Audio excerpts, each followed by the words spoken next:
Boa tarde a todos, bem-vindos a mais uma sessão de formação do BIG. Meu nome é Steven Santos, bem-vindos a este webinar. Pedi-vos que escrevessem na janela de questões, por favor, antes de darmos início à sessão.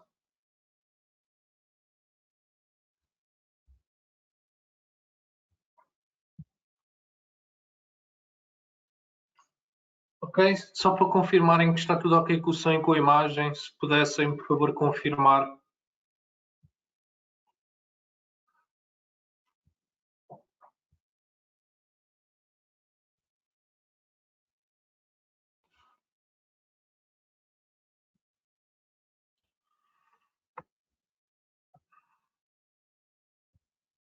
Ok, excelente, muito bem.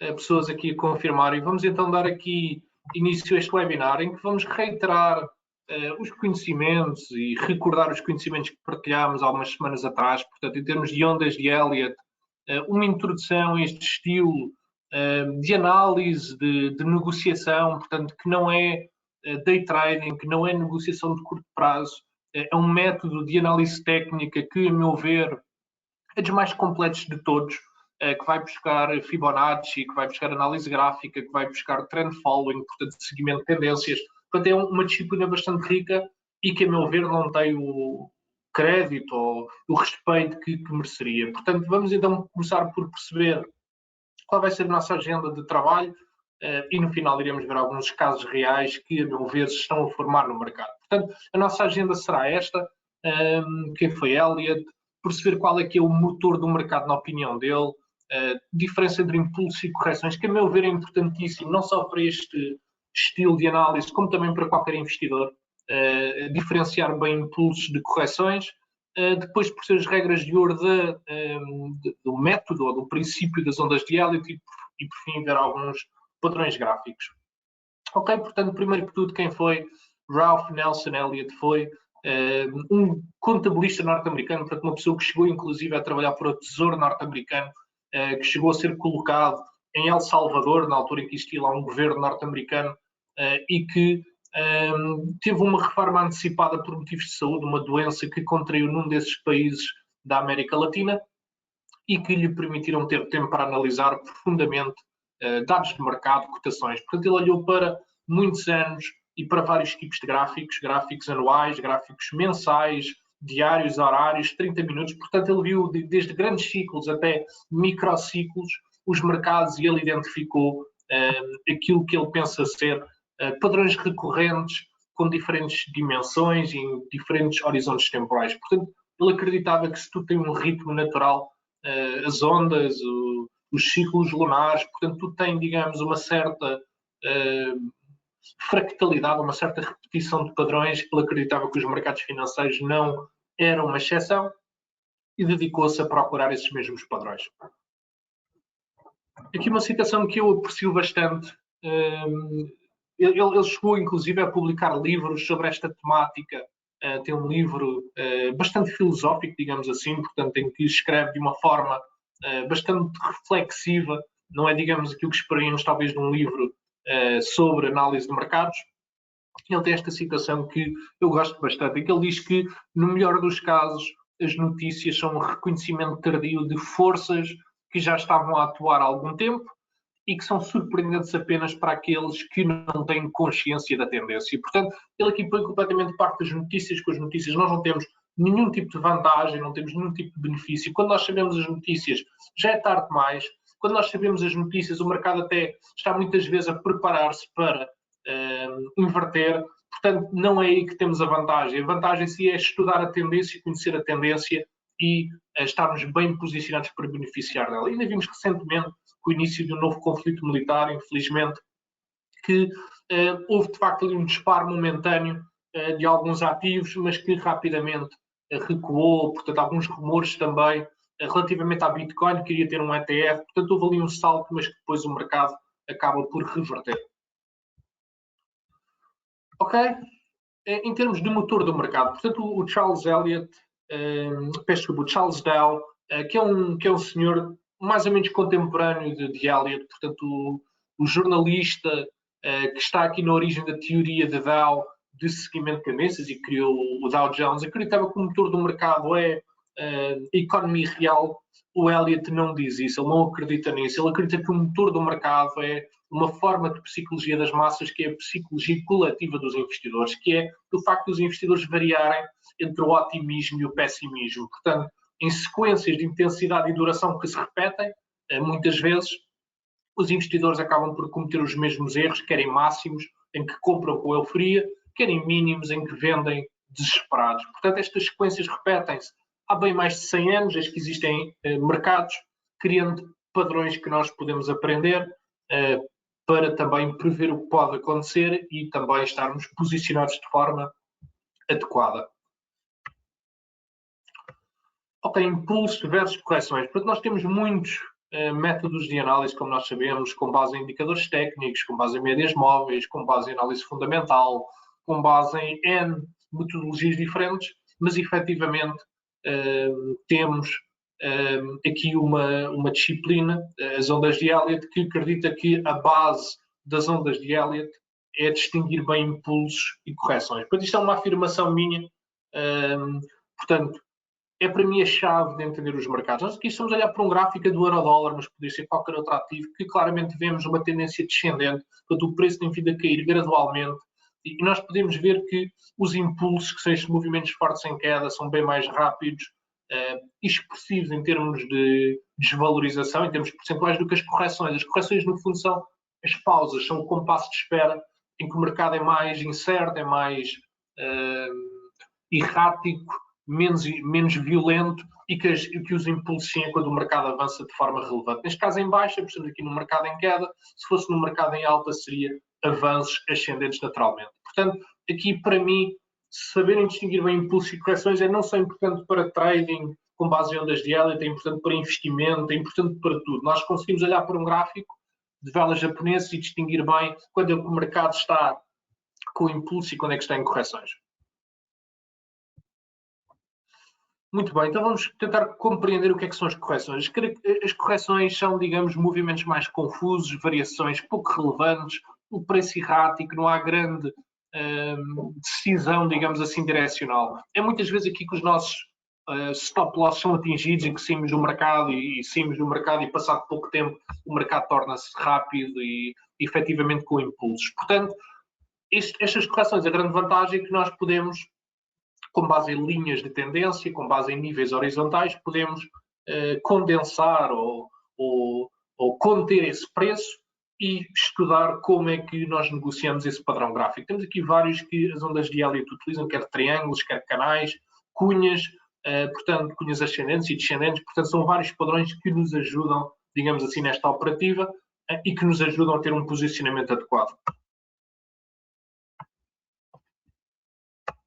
Ok, ação e depois temos a anatomia dos próprios impulsos. Não é? Portanto, os impulsos são movimentos rápidos, variações significativas do preço, como podemos ver aqui neste gráfico, em que o mercado estava lateral e de repente ele dispara, e estes impulsos garantem um avanço na direção da tendência, ou em alta ou em baixa, e é aqui que queremos estar já posicionados no mercado. Ou seja, antes dele descolar, antes de arrancar, nós queremos estar bem posicionados em termos de direção. Porque é que os impulsos que se obtêm ganhos? É que os impulsos que efetivamente os movimentos têm impacto positivo na nossa carteira. Ação-reação. Portanto, ela defendia que cada ação é seguida por uma reação. Portanto, por cada impulso que nós vamos ter uma correção e depois vamos ter um novo impulso. Portanto, as primeiras 5 ondas formam aquilo que eles chamam de movimento impulsivo. Portanto, é todo um comprimento de uma sequência de 1 a 5 que se move na direção da tendência. As ondas seguintes, depois de completada esta sequência de 5, formam um movimento corretivo que nós aí etiquetamos com letras. Portanto, A, B, C, sendo que cada A, cada B, cada C se subdivide geralmente em números, e também a própria onda 1, a própria onda 2 também se subdivide. Portanto, a fractalidade é aqui um conceito-chave, portanto, é o facto de, dentro de cada padrão, haver inúmeros outros padrões que o constituem. Portanto, é um pouco aquela sequência infinita de repetição de padrões. Portanto, o conceito de fractalidade é muito importante para conhecermos isto. Porquê? Porque todo este movimento, se nós pensarmos, todo este movimento que estamos aqui a ver de 1 a 5 num grau temporal acima seria uma onda 1, e todo este movimento corretivo de A, B, C num grau temporal acima seria uma onda 2. Portanto, isto seria uma onda 1, uma onda 2, iria iniciar-se depois uma onda 3. Portanto, tudo isto é subdividido ou subdivisível e é explicado pelo conceito de fractalidade. Ok, 3 regras de ouro. Portanto, é uma disciplina que tem 3 regras de ouro, onde se torna efetivamente mais complexa nas correções. Algumas não são em ABC, estendem-se por mais movimentos, portanto diria que aí a parte das correções é o mais difícil, mas pelo menos a parte impulsiva tem apenas 3 regras. A primeira regra é que a onda 3 nunca pode ser mais curta do que a 1 ou do que a 5, portanto é tipicamente a mais longa, a mais violenta, digamos assim, aquela mais expressiva. Há momentos em que não é tanto, mas efetivamente nunca pode ser mais curta do que a 1 ou do que a 5. Portanto, poderemos ter às vezes ondas 5 mais compridas do que a 3, mas a 3 tem que ser garantidamente mais comprida do que a onda 1. A regra número 2 é que a onda 2, esta aqui primeira corretiva, nunca pode ir além do início da onda 1, portanto, se tivermos efetivamente uma queda abaixo desta linha a tracejar, já a nossa análise está invalidada, portanto, efetivamente, temos que repensar a nossa análise e recomeçar a contagem, não está certo. E por fim, a onda 3, que é muito importante, é que a onda 4 nunca pode entrar no território da onda 1. Portanto, a onda 4, estou aqui a assinalá-la, ela pode cair, mas nunca pode entrar neste terreno da onda 1. Portanto, o que é que isso significa? O fim da onda 1 pode ajudar-nos a definir o nosso ponto de invalidação, que nas nossas plataformas naturalmente chamamos stop loss. Portanto, é aí que nós poderemos pôr o nosso limite de perdas. Porquê? Porque se a onda 4 está a entrar no terreno da onda 1, que é todo este espaço entre estes dois tracejados, a nossa análise está invalidada. Existe depois um padrão gráfico em que isso não se aplica, que são as chamadas cunhas, que são relativamente fáceis de identificar, que Elliott chamava diagonals, e efetivamente há aqui casos dentro destas cunhas em que a onda 4 pode efetivamente entrar no terreno da onda 1. Okay? É claramente um padrão de inversão de tendência, como vamos ver. Ok, portanto, negociar padrões a favor da tendência, naturalmente que é sempre melhor. Porquê? Porque é nas tendências que ganhamos dinheiro, estar contra a tendência é tipicamente negativo para nós. Portanto, dentro destes padrões de continuação, vamos ter tipicamente 3 ou 5 movimentos. Portanto, se for 3, vamos ter ABC, se for 5, já vamos ver de seguida, é ABCDE. Ok? Portanto, neste caso temos aqui um triângulo, portanto não chega bem a ser uma cunha, mas chega aqui a semelhar-se aqui um padrão triangular em que tivemos um grande impulso de queda, uma correção em A, B, C e depois retomamos os impulsos, né? Retomamos as quedas com bastante violência.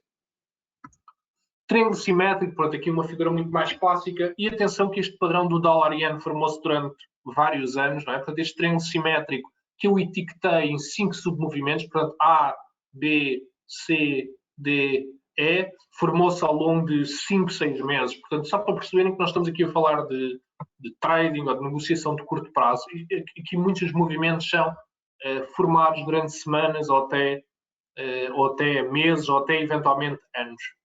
Portanto, aqui nós conseguimos perceber que tivemos um grande impulso, de janeiro até início de abril, depois tivemos aqui um período mais lateral que nós conseguimos identificar como sendo um triângulo, estando terminado o submovimento E, efetivamente retomou para impulsos muito significativos. Quando nós estamos a falar em termos de inversão de tendência, aqui temos a tal cunha, a tal diagonal que se falava há pouco, como podem ver, tivemos um grande movimento, subida, e o mercado começa a subir, mas de forma mais difícil, de forma mais lenta, de forma mais gradual. E, efetivamente, aqui conseguimos fazer uma contagem de 1 a 5, mas reparem como esta onda 4 entra efetivamente no terreno da onda 1. Isto está previsto, isto faz parte, é uma exceção prevista pelas regras, e é uma cunha ascendente aqui, efetivamente, é um padrão que tem um grande nível de sucesso. Porquê? Porque, efetivamente, antecipa muitas vezes quedas expressivas do preço, no caso uma cunha ascendente.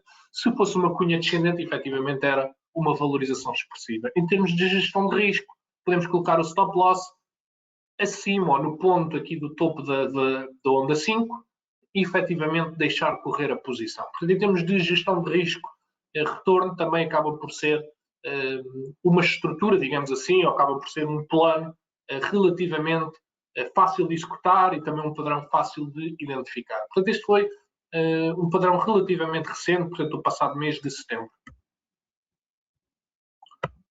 Ok, aqui uma cunha descendente, portanto o ouro vinha numa tendência de queda bastante acentuada no ano passado, portanto formou aqui claramente uma 1, uma 2, uma 3, uma 4 e uma 5, e vejam como a 5 a dada altura praticamente já não estava a evoluir, portanto estes últimos movimentos praticamente estavam ao mesmo nível, portanto tivemos aqui uma cunha descendente que efetivamente rompendo o padrão, vejam como disparou de uma forma significativa. E aqui também esta onda 4 entra claramente no terreno da onda 1, portanto esta linha tracejada, vejam como efetivamente é um tipo de padrão, independentemente de seguirem à letra todos os passos das ondas de Elliott ou não, saber identificar bem impulso e correções e saberem negociar estes padrões que vimos aqui, portanto, triângulos, cunhas, cunhas ascendentes e descendentes, triângulos de várias tipologias, são padrões que, se bem dominados e bem aprendidos, podem efetivamente fazer diferença na vossa negociação, quer sejam traders, quer sejam investidores de longo prazo.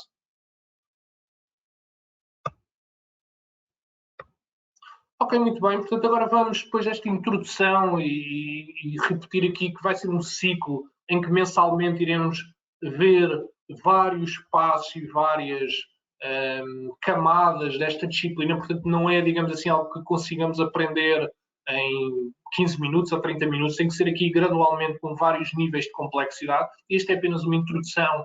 E para mim, os conceitos mais importantes para adquirirem hoje é a diferença entre impulso e correções. Se conseguir interiorizar que o mercado tem apenas estes dois estados, já estão bastante bem servidos em termos desta sessão de hoje. Portanto, tentarem ler, quando olharem para um gráfico, perceberem quando é que o mercado tem impulso e em que direção, se é altista ou baixista, e em termos de correções também, como é que elas estão a ser formadas. Se é mais triangular, se é mais aqui uma bandeira, se é um triângulo, se é uma cunha, aqui também é uma bandeira. Portanto, é muito importante começarem a olhar para o gráfico e perceber por onde é que o mercado está a mover, onde é que estão os impulsos, onde é que estão as correções. Portanto, isso é sem dúvida o melhor que podem tirar desta sessão. A parte das contagens de 1 a 5, de A a C, iremos depois aprofundar nas próximas sessões. Iremos então agora ver algumas questões práticas de mercado. Eu não sei se tem alguma questão que queiram perguntar neste momento. Alguma dúvida que tenham?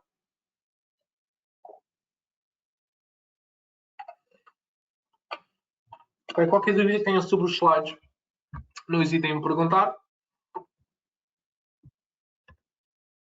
Ok, portanto, agora iremos olhar um pouco para alguns ativos que me têm despertado a atenção. Portanto, o dólar CAD.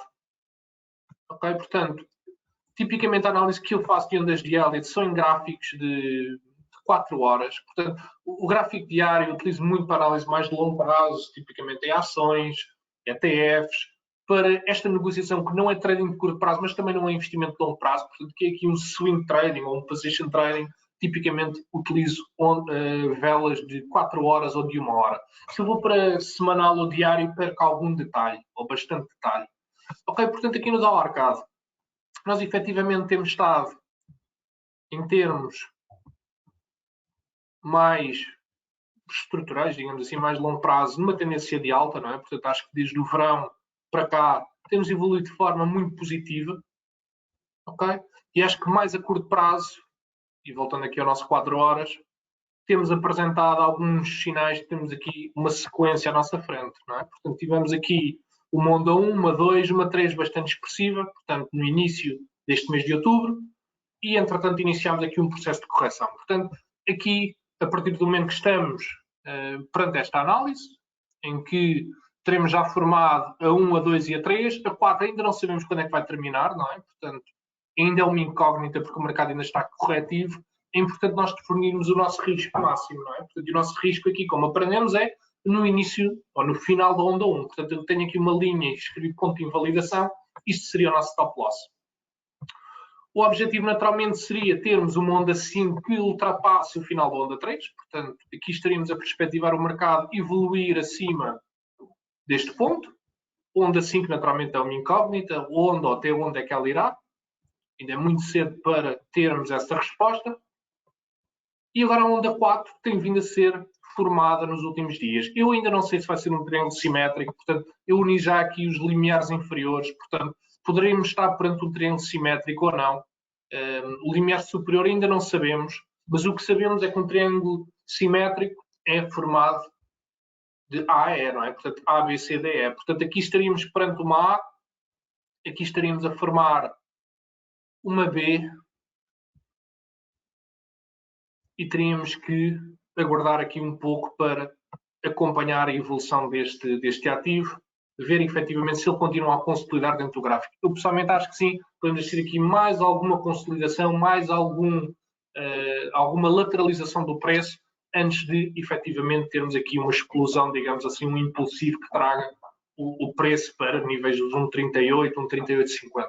Okay? Portanto, este é um exemplo muito simples de como se aplica Elliott Waves na atualidade. Okay? Se nós quisermos olhar agora de forma mais estrutural, eu gosto sempre de desmistificar a ideia que a análise técnica é só para trading, é só para curto prazo, é só para especulação. Antes, pelo contrário, a análise técnica, quando nasce pela mão, a análise técnica moderna, quando nasce pela mão do Charles Dow, é sobretudo ciclos anuais ou multianuais, não é? Porque ele está ligado à economia real, não é para... Ele dizia que o curto prazo era a espuma, não é?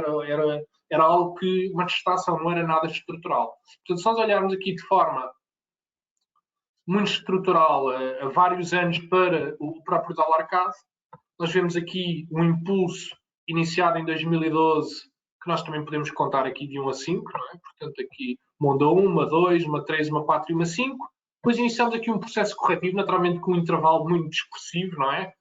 Mas que efetivamente corrigiu em ABC, ABC novamente, e depois aqui durante a pandemia fizemos uma sequência de 1 a 5, e desde então eu creio que estamos aqui a iniciar um novo ciclo altista, portanto, onda 1, onda 2, 3, e agora estamos aqui a consolidar de alguma forma, antes de voltarmos a ter um novo impulso. Portanto, este aqui será uma figura mais retangular, antes efetivamente de rompermos e atingirmos níveis superiores, os 38, 38,5, 39 eventualmente. Portanto, veja como uma análise semanal, portanto, plurianual, acaba por nos dar aqui bastante contexto e bastante leitura do que estará a acontecer no próprio ativo. Ok, aqui uma questão, se posso enviar para o meu slide. Assim, dentro de dias este vídeo ficará disponível no nosso canal de YouTube, portanto, se ainda não se subscreve, por favor, é uma questão de o fazerem. Portanto, Banco de Investimento Global ou Banco Big, no YouTube conseguem subscrever e depois, quando ficar disponível, recebem uma notificação para visualizarem esta gravação. Ok, vamos ver aqui mais um exemplo. Ok, portanto, temos estado aqui a assistir a uma força expressiva do dólar, não é? Portanto, ao longo dos últimos meses, o dólar index, que é no fundo um índice, um cabaz de várias moedas contra o dólar americano, em que essas moedas têm vindo a perder contra o dólar, portanto, vários fluxos de aversão ao risco, como sabem, também contração monetária também a aparecer, começar a surgir. Efetivamente, temos aqui um impulso bastante significativo, fizemos aqui uma bandeira quebrada em baixa e agora creio que estamos aqui a iniciar um processo baixista novamente, portanto, novo impulso em baixa. Portanto, aqui teríamos uma onda 1, uma 2, um impulso em baixa 3, fizemos aqui uma 4 ao longo dos últimos dias e aqui efetivamente colocaríamos um stop loss na zona no final desta onda 1 e agora creio que estamos a iniciar um novo impulso. Portanto, creio que o AUD-USD nas próximas sessões ou nas próximas semanas poderá ter aqui mínimos inferiores aqui aos desta onda 3. Portanto, acredito que estamos aqui no contexto de uma retração. Terminou esta retração, não é? Portanto, uma retração em alta e estamos a retomar a tendência principal que é em baixa. Portanto, AUD-USD seria uma forma de nós negociarmos este padrão com uma gestão de risco relativamente conservadora face ao potencial de ganho. Portanto, aqui também teríamos de ter em consideração o nosso nível de invalidação, tentar respeitá-lo e, efetivamente, a partir daí deixar o mercado ir a nosso favor. Portanto, aqui depois não há propriamente muita mais ação, a não ser que queiramos reforçar a posição, que queiramos reforçar uma posição que já está ganhadora, não é? Neste caso, mas além disso, efetivamente, não há aqui muito mais ação a tomar. Portanto, é um bocadinho como ver a tinta secar neste tipo de estratégia. Não é uma estratégia ativa, não fazemos operações todos os dias, nem todas as semanas. Estamos estruturalmente posicionados no mercado a negociar estas ondas. Ok, por fim vamos ver aqui o ouro, o que tem negociado nas últimas semanas. tem sido um ativo efetivamente muito interessante, em que aqui, após a cunha descendente que vimos há pouco nos slides, iniciou de facto no final do ano passado uma sequência de OA5, não é? Portanto, 1, 2, 3, 4, 5. Esta onda 2 foi efetivamente muito curta. Portanto, quando o mercado está muito impulsivo, acontece, temos correções muito breves. Onda 4 não entrou aqui no terreno da onda 1, portanto, respeitou a regra e depois terminou com onda 5. A partir daqui, e onda 5, reparem que era uma resistência importantíssima, portanto, que já vinha sendo respeitada há vários anos, e é, digamos assim, um teto estrutural para o ouro. A partir daí iniciamos uma correção em ABC, que por sua vez há a subdividir-se em 1, 2, 3, 4, 5. Pronto, reparem que eu aqui utilizo numeração romana, portanto, ou neste caso numeração em letras minúsculas, melhor dizendo, 1, 2, 3, 4, 5, esta 4 triangular. Depois fizemos uma corretiva B e depois iniciámos uma nova sequência 1, 2, 3, 4, 5 e esta onda 5 efetivamente muito mesmo violenta, portanto vários dias de quedas bastante expressivas. Entretanto, iniciámos todo aqui um novo impulso, portanto o ouro novamente a virar a tendência e retomar uma tendência positiva. Portanto, tudo isto que estivemos a negociar desde maio está terminado, não é? Portanto, para mim neste momento não faz sentido estar curto em ouro, porquê? Porque este movimento das últimas sessões é claramente altista, é claramente positivo. Agora, eu não vou correr a comprar o ouro, porque eu corro o risco de comprar o topo do mercado, comprar o topo da vela. Eu efetivamente vou aqui aguardar para ter aqui alguma correção de ouro que me permita entrar no final do onda 2. Okay? Portanto, eu aqui tenho uma sequência claramente em 1, 2, 3, 4, 5. Portanto, tenho aqui uma contagem e nos últimos meses, curiosamente, até tem estado a corrigir e agora tenho que me preparar para uma entrada a preços mais conservadores. Como é que eu sei isso? Utilizando a ferramenta da retração de Fibonacci, consigo perceber quais são os níveis a monitorizar. Portanto, neste momento, o próximo alvo será vir aos 23,6, depois aos 38,2, que é nos 1.904 dólares por onça, mas mais do que isso, eu vou estar à procura de submovimentos em ABC. Okay? Portanto, para já parece-me bastante cedo estar aqui a equacionar uma compra de ouro. Acho que seria muito especulativo, iria estar com compras muito altas e com um risco de retorno muito desinteressante, mas eu vou ficar atento ao ouro todos os dias para níveis mais confortáveis, eventualmente que coincidam com estes níveis de retração de Fibonacci, mas sobretudo ver aqui uma correção em ABC para então sim comprar ouro e posicionar-me para a próxima onda, que será a onda 3, e que em princípio será uma onda bastante impulsiva. Okay? Naturalmente temos aqui vários temas em cima da mesa, geopolíticos, conflitos militares, guerras, portanto não é difícil para pessoas que queiram ter alguma base fundamental estar comprado em ouro num contexto histórico destes. Ok, muito bem, portanto vimos aqui alguns exemplos reais do mercado, portanto AUD/USD, dólar CAD, ouro, portanto ativos que estão agora neste momento a desenrolar e que eu acho que são interessantes para quem faz esta negociação, é compatível com qualquer ativo, com ações, com índices, que eu pessoalmente não faço, portanto faço geralmente com Forex, com ouro, portanto são ativos em que efetivamente faço e utilizo mais esta disciplina. Com ações, acabo por ter análises mais fundamentais, mas efetivamente esta ferramenta, conhecerem bem diferenças entre impulsos e correções, perceberem bem como é que se negociam estes três padrões, as cunhas, triângulos, bandeiras, faz certamente diferença na vossa carteira e no vosso património. Muito bem, se não existir aqui mais questões, dou aqui este webinar por terminado. Como disse, é apenas a primeira sessão de um ciclo que vai estender-se nos próximos meses. Muito obrigado a todos pela vossa presença e pelo vosso interesse. Fiquem também atentos para o webinar que vamos dar, como sempre, às 21h05. Portanto, se ainda não estão inscritos no webinar de fecho de mercado, é uma questão de se inscreverem. Portanto, indo a bit.pt, conseguem dirigir-se ao menu de informação de mercados e aí, secção de seminários BIG, e inscreverem-se nos webinars que temos a decorrer diariamente, portanto, quer às 10 da manhã, quer às 21h05. Muito obrigado a todos, boa tarde a todos e bons negócios.